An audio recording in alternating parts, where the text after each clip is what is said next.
Hello and welcome back. Today we're talking about Pharrell's first ever show at Louis Vuitton, one of the most anticipated fashion shows of this season. Now, last February when Pharrell was appointed creative director at Louis Vuitton, there was a bit of an outcry from the fashion world. Many people thought this decision was solely for his influence rather than any actual talent for design or fashion. If you have not watched the show yet, I'll put a lot of the looks up throughout this video, but let's get right into it. Now, the first 15 or so looks of this show feature a pixelated camo print of sorts. Now, this is actually a reference to Louis Vuitton's damier print, which means checkerboard in French. This is a brand signature they've been doing for a very long time, but he really mixed it up with this color scheme. Now, prints are pretty subjective. You know, it's hard to say something is just a bad print. But the sheer number of products that you see this on, everything from ready-to-wear to sunglasses, scarves, boots, everything. I think it did lack some creativity. A lot of comparisons have been drawn to Loewe's last season, where they did the pixelated hoodie, t-shirt, and then pants. And if we look at those pieces, they really alter the silhouette, or maybe the pixels are in places there might be wrinkles on the clothing. You see none of that in this Louis Vuitton show. It's really just the color scheme that is a little bit of an attention grabber. But kind of after we get out of that section of the show, we see a little bit more of a traditional checkerboard print.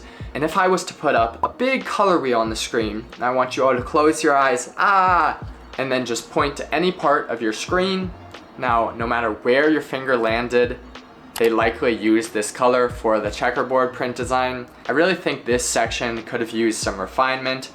Looking at just a single outfit, most of them had the checkerboard print on the clothing and then two contrasting colors for the accessories. And from a consumer point of view, if they were to buy into a whole outfit, I don't think this is very cohesive. And then especially when you get into buying 3 whole outfits, it definitely all doesn't go together. So they weren't really thinking of styling for the customers. It was more just, statement pieces. Next, we have Pusha T and No Malice, our favorite fashion brothers, walk out side by side wearing some very colorful Louis Vuitton coats. They read the Louis Vuitton lovers on them, and even they don't look too psyched to be wearing these outfits. The number of celebrities that Pharrell did dirty with this collection is an achievement on its own. You have Rihanna out here looking wild, Kim Kardashian in head-to-toe camo, and just a ton of other celebrities. Moving on to kind of the key piece of the collection, which is accessories, and specifically the Speedy bag. Now, the Speedy bag from Louis Vuitton is typically done in a treated monogrammed canvas, and this season they actually did it in a leather. If you notice, like Speedies never collapse like this. That's because they're usually made with a treated canvas.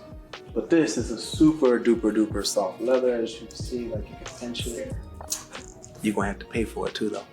Yeah. But he seemed to be very proud of this and said, quote, "It is an everyday icon conceived for every walk of life." Something to look forward to. Some other notable items include the pearl cargo socks, logoed berets, and then some oddly shaped sunglasses you see throughout the show. However, amongst all the monograms and statement pieces, I think Pharrell's biggest failure was to present a clear image and personality for the brand. The main audience I see for this collection is just people who really want you to know they're wearing Louis Vuitton, which, I guess, but I don't see that as a strong enough selling point long term. That being said, this is just my opinion. Let me know what you think in the comments below. Honestly, I expected a much more negative reaction from this show. As I was scrolling through the first time, I was just like, oh my god. I thought the camo camouflage print was a really bad choice. But then seeing just news articles and looking on Instagram, it seems to be received, okay. The grandeur and setting of the show, celebrities, all of that has garnered a lot of attention. So some people feel that's a success on its own. If we kind of, look past all of that and just focus on the clothes, I think it was a pretty big letdown. But once again, would love to hear your thoughts. Here on out, I will be doing videos every single Friday. In the past, I've tried to upload almost daily, but I wanted to try out this new format where I can put more time, hopefully improve the quality of the videos, and I hope you enjoy that as well. Like, comment, and subscribe, and I'll see you next Friday. Bye bye.